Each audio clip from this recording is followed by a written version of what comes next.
This Medijet 24 is one of only 3 purpose-built aeromedical jets in the world.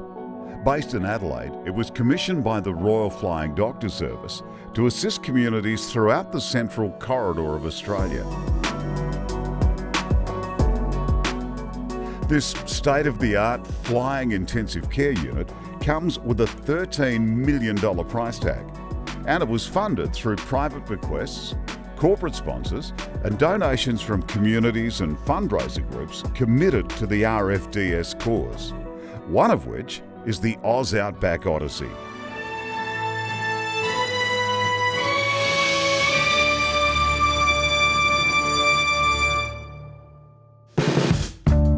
Each year, the OZ Outback Odyssey sets out from Adelaide to somewhere on a beach, somewhere warmer than the South Australian winter. The Odyssey is designed for those who want to challenge their cars, navigational skills and friendships while tackling some of the toughest tracks in the outback. Well, the reality is that we rely on the community to keep our crews in the air, so the funds from the Outback Odyssey raised in the lead up to the event and on the event itself help save lives. So, let's meet the hopefuls looking to make it all the way to Queensland's Fraser Island.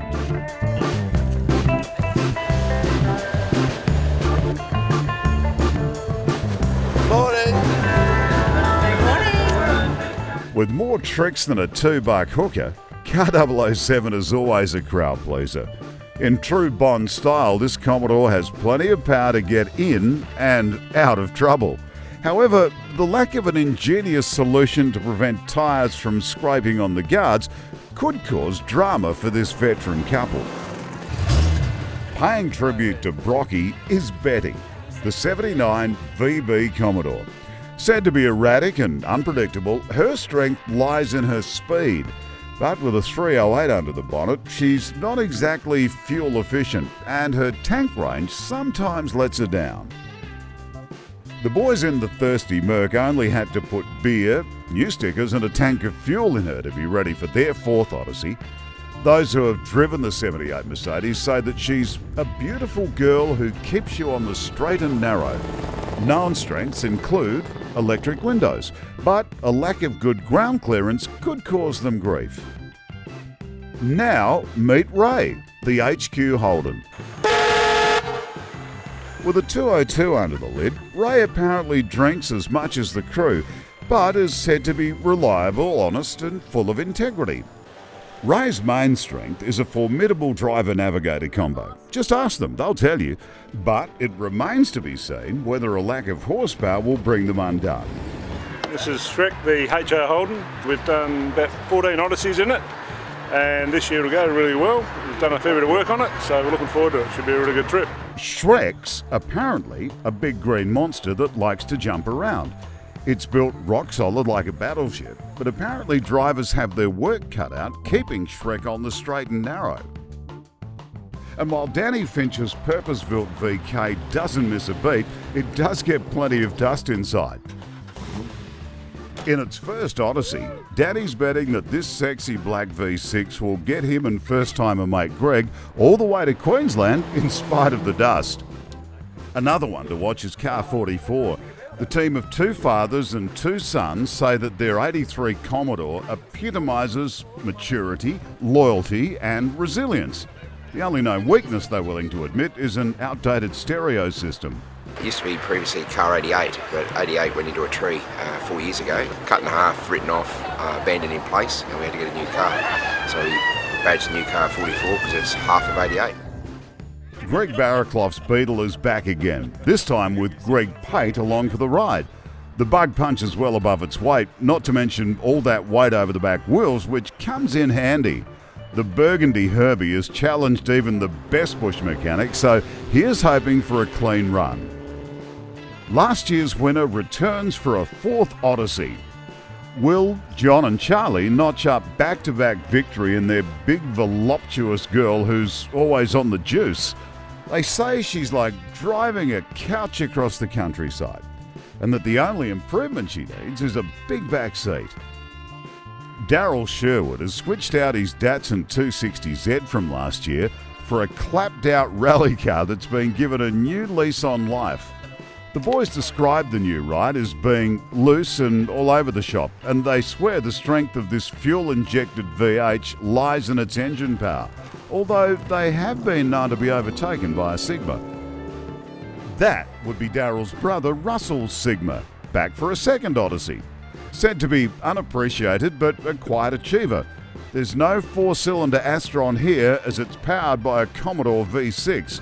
Reliability is as strong as its bash plate, but those extra two cylinders could challenge the fuel range of this little green wagon. It's the first Odyssey for Car 300, and Donald Fry says that even though it's a virgin, his V8 Commodore is the best fun he can have with his pants on. Superpower here is that it goes well in a straight line, but even with a 4.2 V8, Donnie says there's still not enough power. It's hard to believe that this pristine Falcon has travelled more than 70,000 kilometres on outback tracks and highways. Roger and Mick say that their pride and joy doesn't have a weakness at all and that it goes much better on dirt than on the bitumen. There's a 5-litre under the bonnet of this 85 VK, which her crew describes as being loyal, loving, stubborn and slightly dominant. About to tackle a fourth Odyssey, strengths here include the Engel fridge in the back, while known weaknesses are gauges that don't work anymore. Yeah, good luck with that, boys. And together with 10 support vehicles and 10 official vehicles, the Outback Odyssey is guaranteed to turn heads and get more than a few smiles during its 8-day journey to Queensland. CMV Truck Sales was a fitting jump-off point for the 2019 Odyssey, as it gave everyone a chance to check out the showroom of one of the event's major sponsors.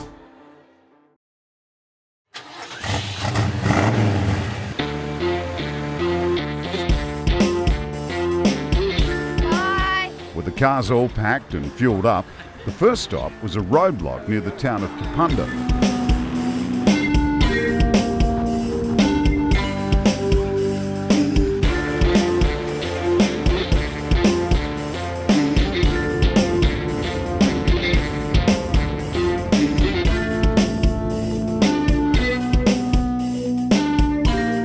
Roadblocks give teams the chance to score extra points.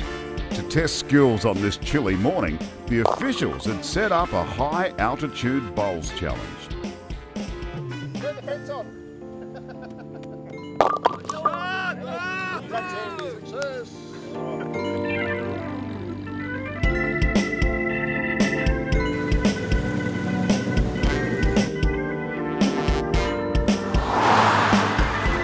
Further down the road, volunteers from the Borough Golf Club had organised a lunch spread in the shed at Makota, in the shadows of the wind turbines of the Hallett Wind Farm.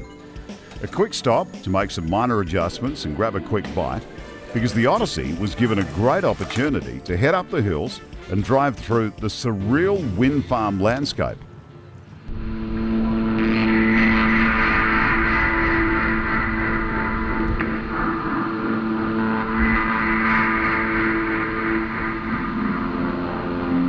The route notes for this 23-kilometre transport section showed a warning advising drivers to stop where they can face into the wind, as the drafts have been known to rip car doors off their hinges.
bit dirty. It's only, what, 3 or 4 hours into the bash and the car's filthy.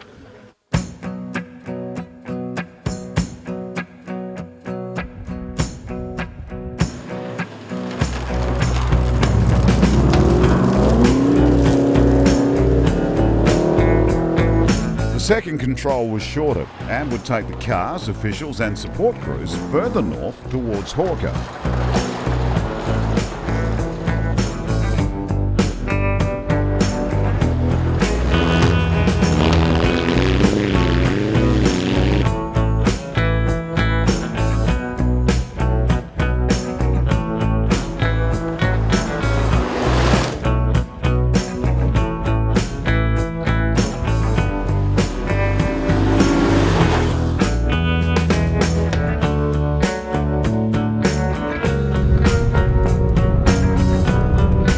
As predicted, some of the cars were struggling with ground clearance on this track, with plenty of creek crossings and washaways to keep everyone busy.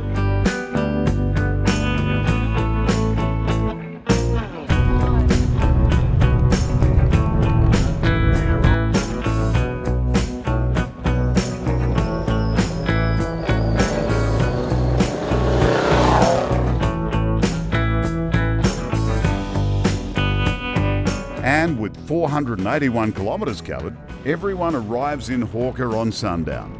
Time to set up camp or throw the bags in a room and shower off the dust before dinner.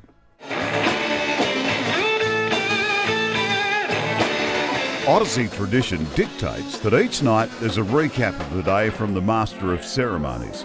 And this year, Spence Denny is the man with the mic. You know what, believe it or not, there are some people in the world who aren't in Hawker enjoying a phenomenal roast, having listened to the Resonators playing the Beatles, the Stones, the Doors. And that is truly their loss. Over dinner, yarns from the day continue to emerge as Russell Ebert and Keith Finch present their daily awards for the good, bad and ugly.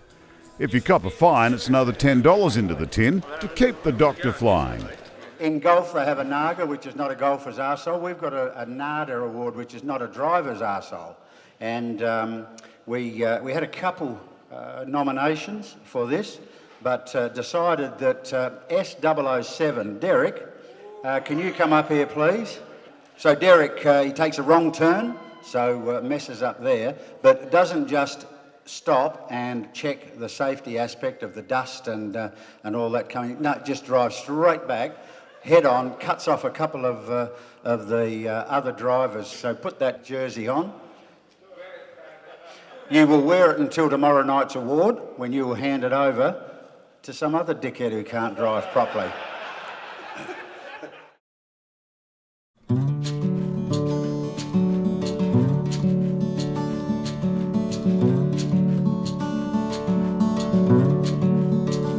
As day two dawns, running repairs and strong coffee were top priority.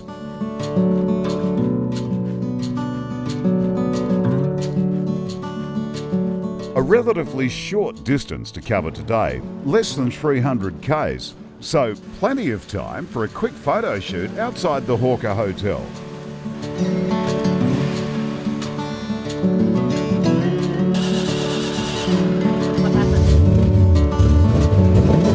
That's all good. Where's Josh? They're in the creek. What's he doing? Just dropping the kids off at the pool. Travelling well ahead of the main pack, the officials had set up a couple of skills tests to kick off the day. Here we are at the Stokes Hill Lookout. This morning's event will be planking. We've got a metre long plank. There'll be two people on each plank back to back, and they've got to walk 30 metres. And then also we've got the horseshoe throw. We like to think up idiotic things for the day so they can actually get points for the total points for the end of the day for their scoring. This team is clearly a team that sleeps together because they know what each other is doing. The left knows exactly what the right is doing here. This is pretty impressive. Yay! Time to get some Ks under the belt on the first control.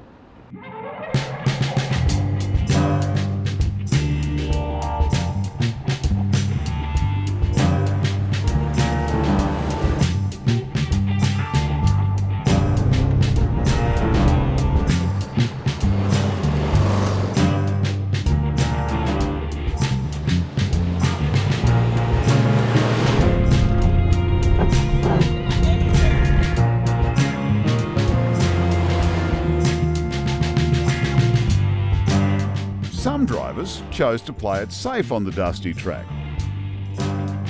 Others pushed it a little harder.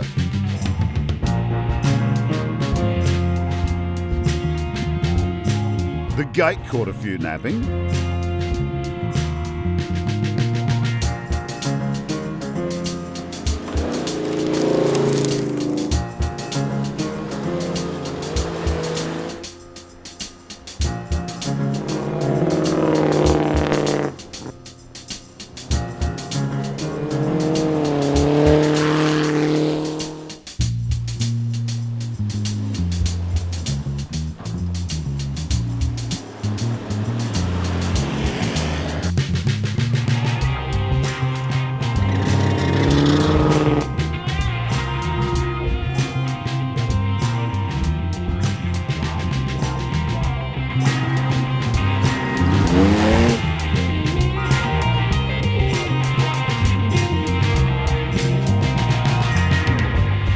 The support cars were firing up for fun.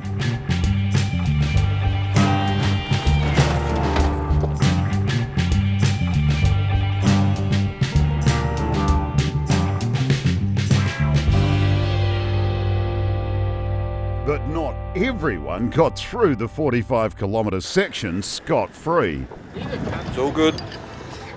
Bit warm, but we're right. He's just actually that belt there can actually be tightened up. Just tightening up his flux capacitor. Oh, it'll be alright. The flux capacitor? Yeah, it's a bit loose, isn't it, baby? Yeah, it is. Yeah. Sharp rocks on these outback roads are notorious for taking a toll on tyres, and the transport section to Arkaroola was no exception. Eventually, though, everyone made it through to the iconic Flinders Ranges destination.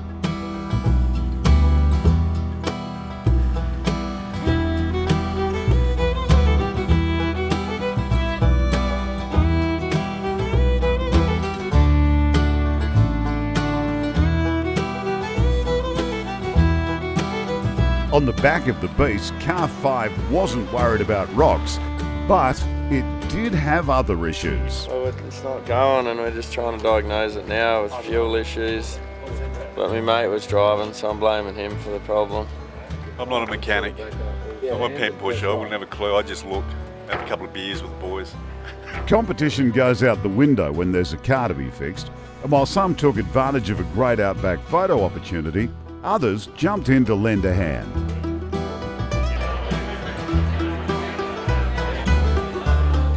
An impromptu auction over dinner managed to extract some dollars from interstate visitors.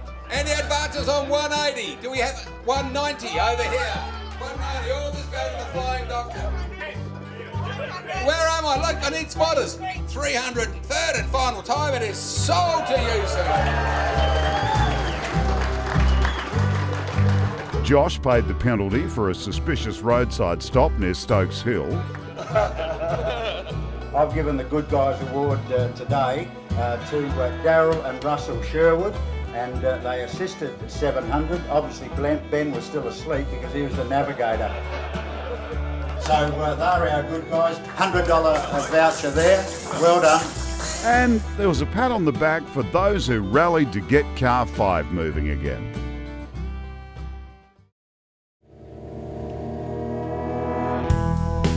Leaving Arkaroola, the Odyssey's infamous motorised esky makes an appearance. We've got a bit of a slalom course, put a bit of pressure on some of the drivers and the riders. It's not as easy as it looks. We had a bar stool which was motorised and we had a couple of tumbles off that, so we've gone for the safe option with the motorised esky. The esky goes at about 25 k's an hour, a bit of slide action for them, plenty of witches hats to negotiate, and they blast through the finish at the end. We're the winners after the first day, and they've got to get the jackets off of us, so we're relying on Mick here to drive this esky really quick and get around this course and get us some points, because the idea is to get your number on the back of these jackets, and that's something we can be proud of.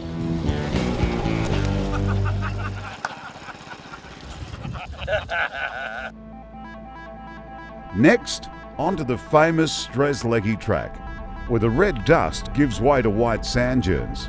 Originally stock routes, the Birdsville and Strezlecki tracks are the main transport corridors in the northeast corner of South Australia. We're at day 3, Murdy Station for our lunch stop. We've got the cannon shoot activity. We normally shoot at the target. Today, we're actually going to change it up a bit. One of the entrants got to put a fin on one of his feet. We're going to shoot 3 balls at the same time, and they're going to be timed at how long it takes them to put 3 balls in the crate. Yep, you ready? Yes, now this interesting spin on the cannon shoot provided plenty of entertainment for the troops during lunch.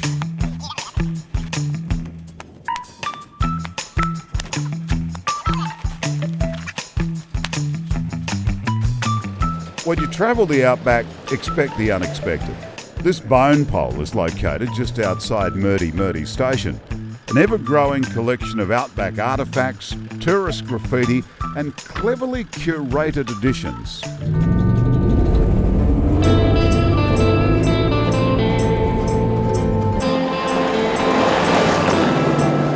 The first control section traced a 53-kilometre course across the Red Gibber Plains with some flat, dry lake beds and deep, dusty tracks to keep teams on their toes. That's it, give it.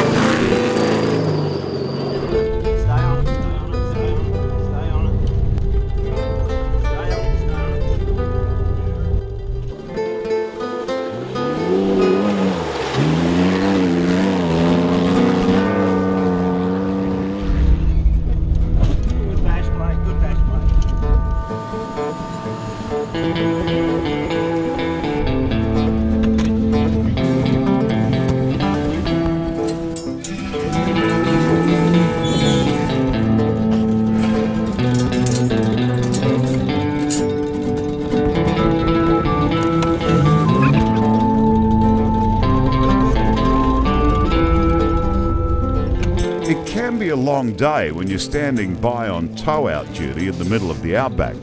While the smoke did help to keep the flies away, young Charlie found an even better option.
We've had a kingpin come, just trying to work it all out right now. No YouTube out here, are there? No.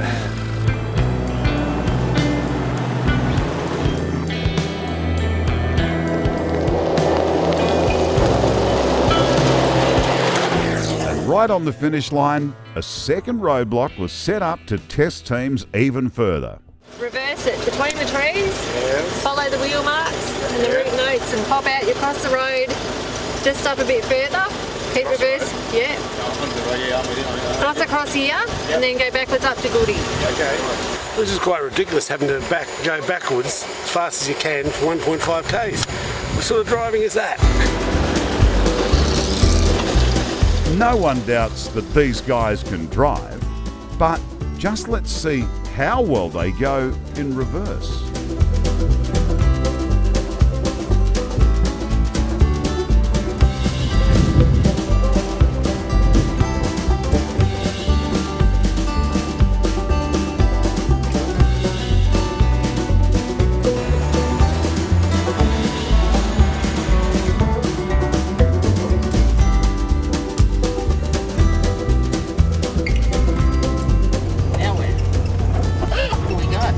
Don't back it as you can't. You see the marks?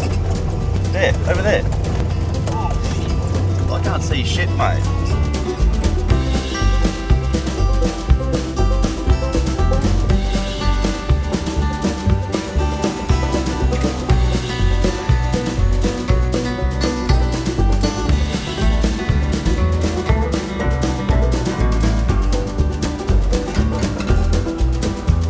Right hand down. Right hand down. Right hand down.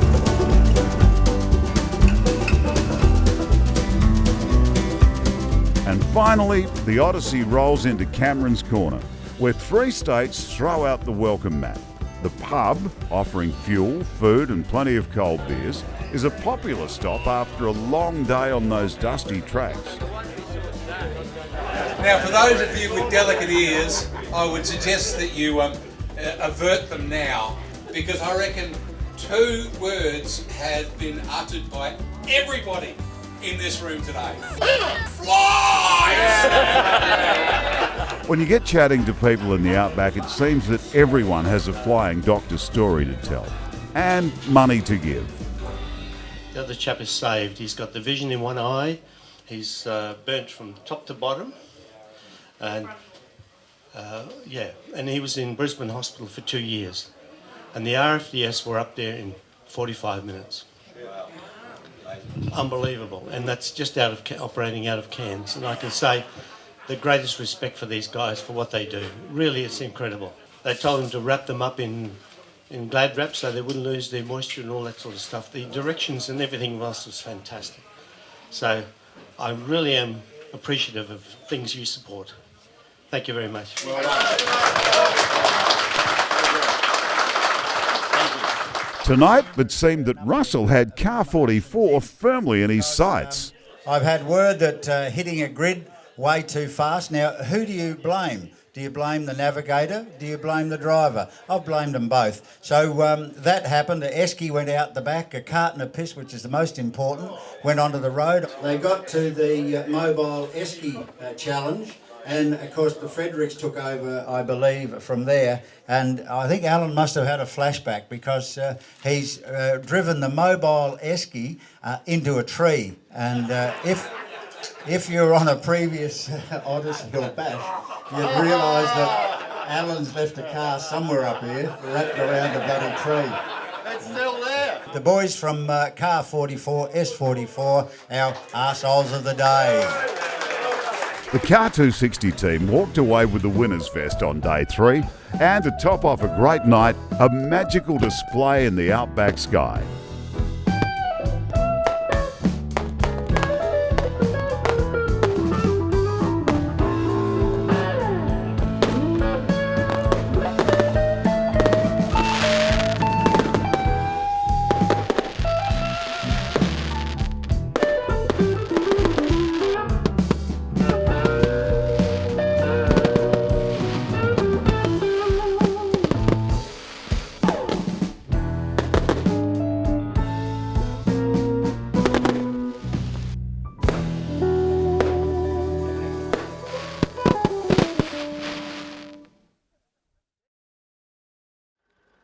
Today, the Odyssey heads northeast towards Thargomindah, with nearly 600 k's to cover. Officials from the control section Advance Party have relayed back some advice. Just watch out for the cattle, flies and the sand and dust. There's quite a few soft spots, so good luck. Turned out, though, that it wasn't always easy to keep away from the cattle. And not too smart at the best of times, they headed back on the track to cause grief again.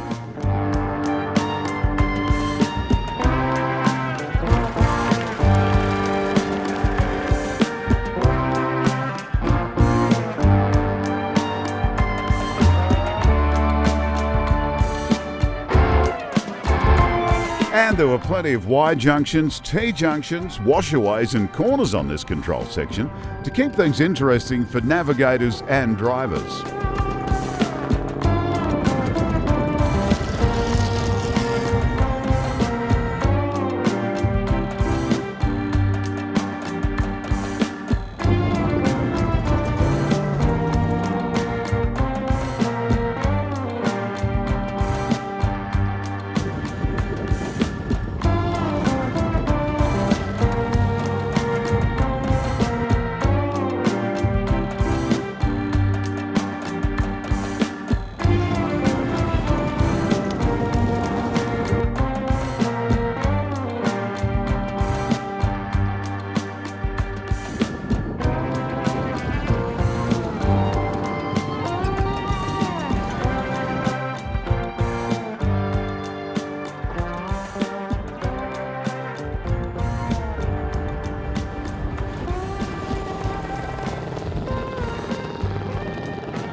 Under the watchful eyes of Carol and David from the RFDS, another motorised esky challenge was underway at the lunch stop. It's been great, lots of fun. I've had a few from the motorised esky where they've taken out trees and taken a fair whack of skin off their arms.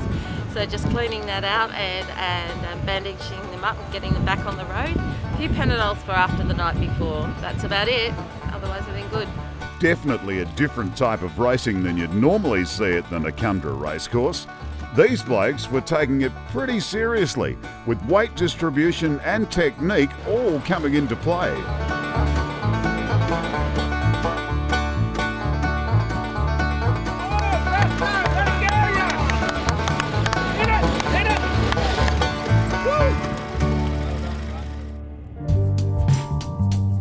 And a final transport section takes the group to Yulo. With a population of around 50, claims to fame include a megafauna fossil ground and that this tiny town was once home to the World Lizard Racing Championships. These days, the Yulo Queen Hotel is the town's pivot point, with plenty of space to pitch a tent out the back or take a cabin for the night. There it is. That's how we live. It's tough out here. And later on, the troops were entertained by Bushy the Bush Poet. Now in my wild erratic fancies, visions come to me a Clancy, gone a droving down the Cooper, where the western drovers go. Then Nurse Carol captivated the crowd with her first-hand account as a frontline responder for the Royal Flying Doctor Service. Once we were stable, we put him on the plane. Before we closed the doors, this gentleman arrested 6 more times. So before we started leaving Alice Springs, this guy's already had 7 arrests. We asked the Alice Springs Hospital what we're going to do.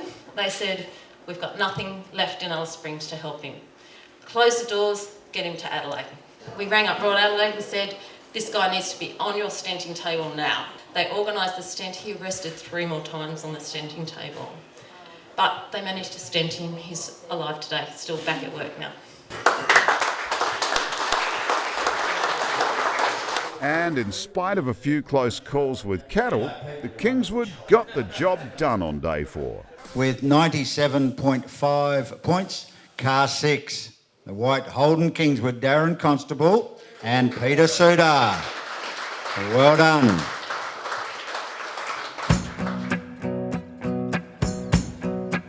In the early morning light, strange creatures stand guard over Yulo as everyone gets started for another day on the road.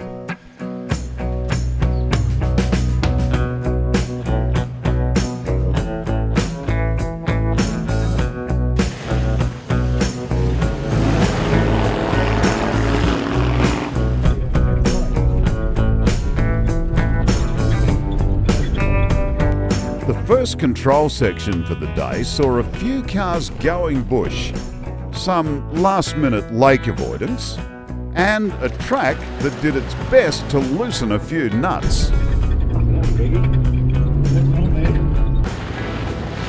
Of course, it wouldn't be an Outback Odyssey without plenty of dust. Oh, shit.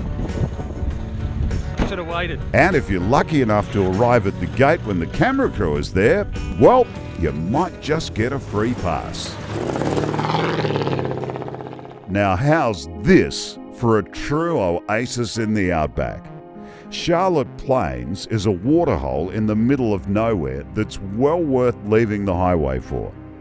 Tapping into the Artesian Basin, a 600-metre bore sunk in 1892 is still providing millions of litres of water each day to the station. The water exits the borehead at 42 degrees Celsius and is high in minerals. Take a bath or a shower while you take in the view. But with another control section to complete, the stop here was short-lived.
no easy job to wrangle crews at the end of a final control.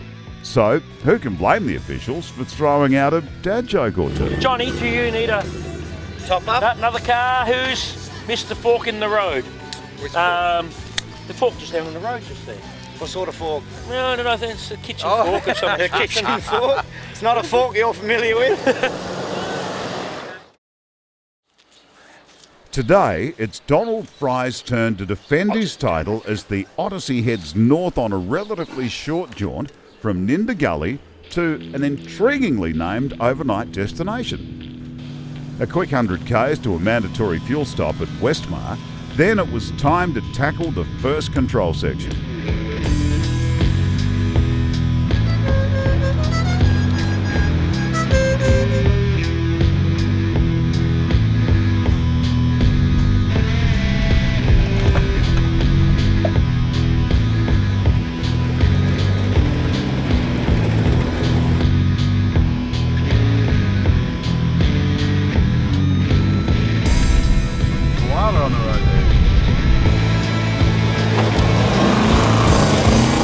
There were plenty of reasons to stay keenly alert on this control section. You never know what's just around the corner. Hey!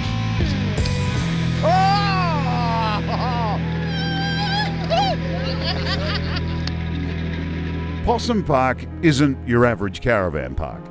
Bunkers from its former life as a secret explosive store during World War II are now tourist accommodation. And yes, there's even a plane.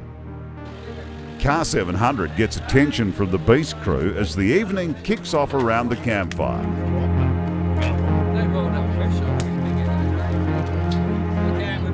It's just the people, the company, the bash, the bush. It just goes on. Why would you not want to come and see Australia?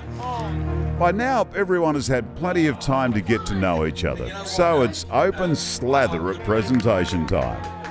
When we're in Yulo, we are being regaled with stories of Mulga Bill's bicycle and, the colt from Old Regret that got away and, real Australiana. Charlie, in a half-hour story tonight, has regaled us a story of how his sexual prowess was developed in second slip for the Rabbit Bay Cricket Club. I was 15. And owner David Hines hinted that Possum Park's collection of transport and aviation wartime icons isn't complete by any stretch. We'd always wanted an aeroplane too, so we bought that. Here's some wing. Well, there is a submarine that's not being used properly down in Victoria. We might sneak down one night and winch it onto a truck. Fines were handed out for poor drone piloting, late arrivals, and tennis ball abuse. It's actually a Wimbledon moment because it's new balls. Because among the balls is one that has been in the vicinity of Daryl Sherwood's freckle.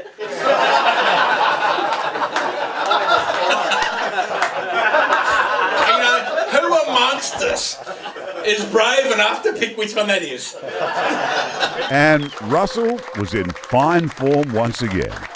Coming into our checkpoint again, and I've walked over to the car, as I usually do, and sort of almost started to speak, and all I heard was, "This is I've f***ing guts full of this.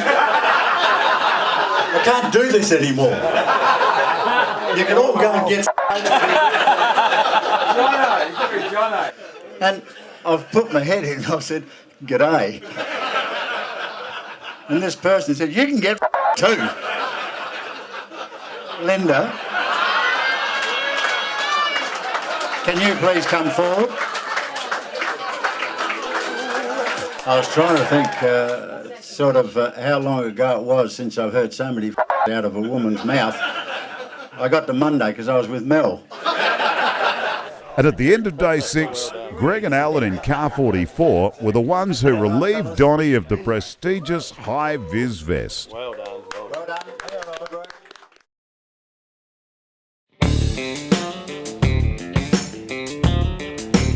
There's a total distance of 350 kilometres to cover on day 7, the penultimate day of this year's Odyssey. Before leaving Possum Park though, the backdrop of a Vickers Viscount plane was too good to resist.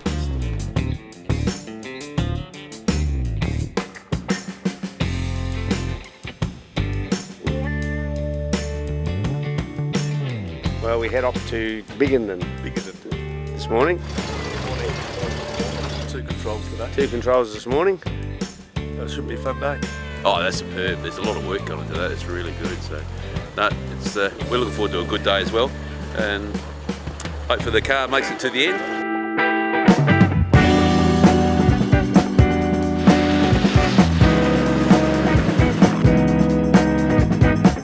Well, the first control section proved to be the most challenging of the trip so far, with muddy tracks and plenty of soft sand to keep things interesting. And then there's the corners.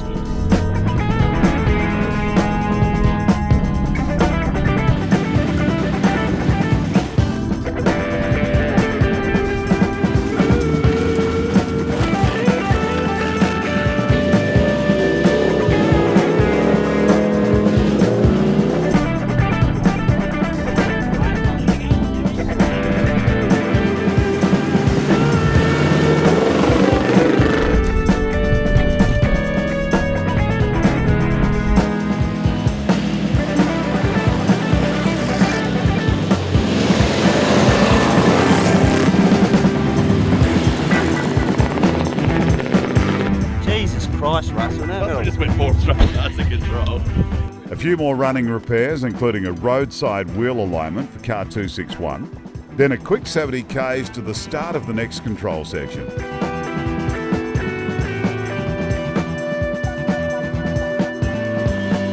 In spite of plenty of potential for windscreen damage, this control proved to be pretty straightforward. Well, for most. I went a little bit right into the grass, over a couple of big rocks. Did a bit of whippersnipping. Around a big stump. Bit of lawn mowing. Bit of lawn mower, whippersnipper, yeah, did a bit of gardening. I thought we were going to die. 2 controls down and back on the highway, but day 7 is far from over. School visits are a real highlight of the Outback Odyssey.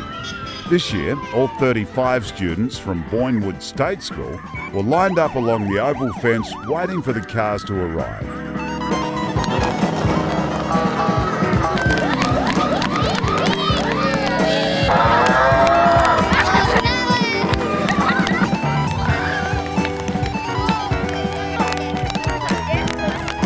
My favourite one is that one.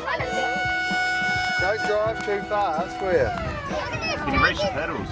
Nope, I can't.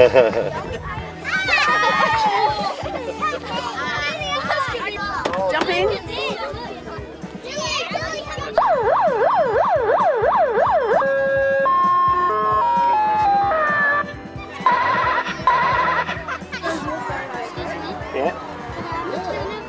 They're awesome and they're fun.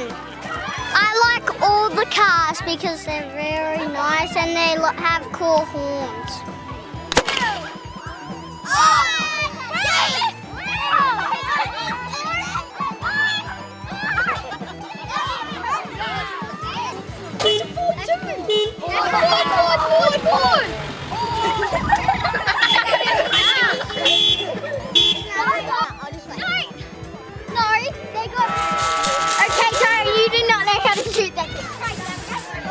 Lollies rained from the sky, and there were even presents in the boot. This was far from your average school day. It means the world. They've been excited all day. I could barely get them to do their work, but they are loving it, and we really appreciate you guys coming out. Thank you. And a little late to the party, the boys in car 44 had a story to tell. So coming around out of the creek, turn left, and then just a bit of a left, right, bit of a 360 up on its side, then down onto the wheels, and that was pretty exciting. At one point, I was looking down at Greg, and then next thing you know, we were stationary.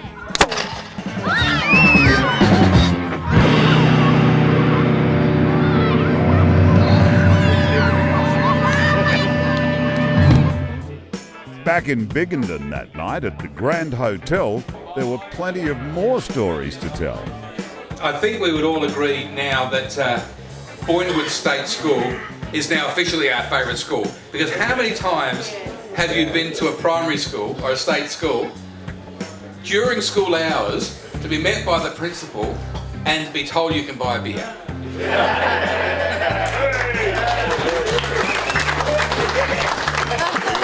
They were so good to us today, and the food was great, and they were so pleased to see us, and the kids were great, and they loved the ambulance, and they loved the balls being thrown in the air, and being able to blow the horns and crackers and all that sort of stuff. It was just a fantastic experience for them. So well done to all of you for making them feel so special. Car 260, they couldn't get up to me quick enough today to show me photographic evidence of car 261. You need fuel on an Odyssey. The golden rule is see fuel, get fuel. Fill up. Not 261. I like BP. There's a BP over the river, over the bridge. It's only 1 kilometre and a bit away. No. Where does their car stop? On the bridge. Where do they refuel their car? On the fucking bridge. 26 cars I counted in the photo that were lined up behind because it's a narrow bridge. Did 261 give a shit? Nah. Damn. We're on the Odyssey. Oh. And we're car 261. So more money in the tin to keep the doctor flying, and it was Darren and Pete's day in car 6 at the top of the leaderboard at the end of day 7.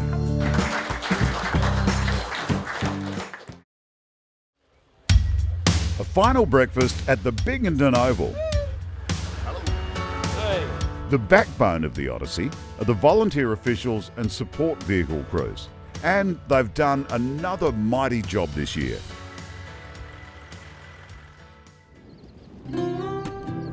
At the Fraser Island terminal, the theme for the year, Cowboys and Indians, was obvious. Cars were left in the mainland lockup, and with 3,225 kilometres travelled, the Odyssey troops were ready to relax with their family and friends. Just the roll of the beast this year. We had a relatively trouble-free run. It was a great time. Car 700 was probably our main concern. It had a faulty gearbox, which we had on the boost for the entire day, that particular day. The prior preparation this year was absolutely outstanding. The lack of preparation causes a lot of problems. We found most cars were prepared very well, and subsequently we had a trouble-free run, and it was really good. We had a great time. With no more driving to do, there were plenty of orders for the girls at the ferry bar. Here's the 2019 Outback Odyssey. Marvellous run, marvellous run.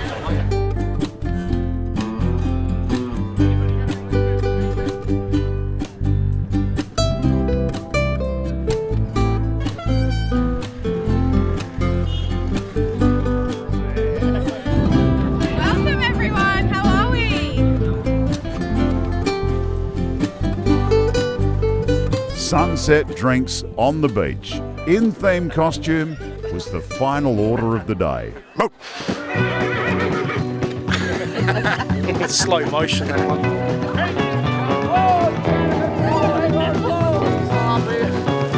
Come on, Bob. Settle down, son. Anything to say? I love you, Justine. The cowboy and Indian theme was loosely interpreted by some. And the island tourists, well, they were pretty entertained by the Odyssey crowd.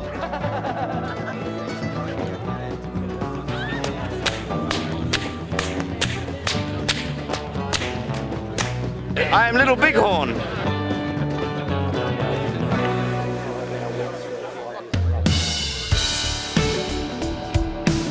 The final hurrah, the presentation night dinner.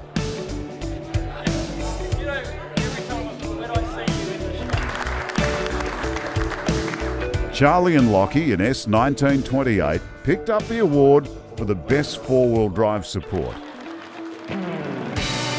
Best presented vehicle, voted by you, car 300.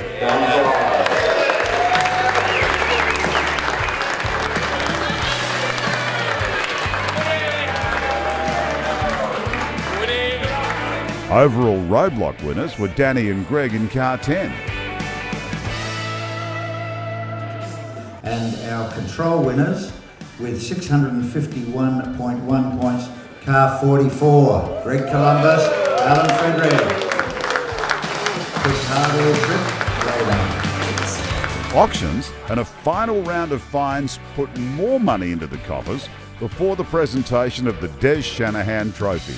It's not for the best driver, it's not for the control winners, it's not for any particular, apart from a person or a crew who really epitomised what Des set out to do, and that was to have a look at our great country, have some fun along the way, make some money for a worthy cause, and to really try and get everyone home safely. This year, the Des Shanahan Memorial Trophy goes to Ben Groombridge, John Tilly, car 7.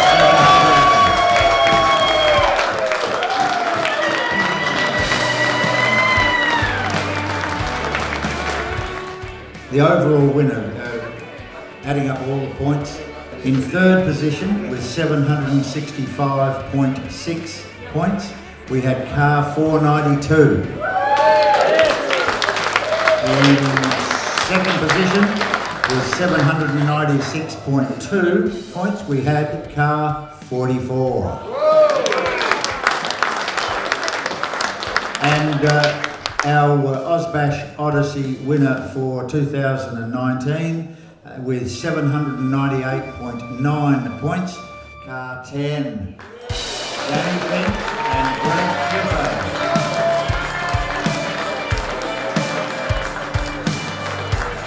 Well done.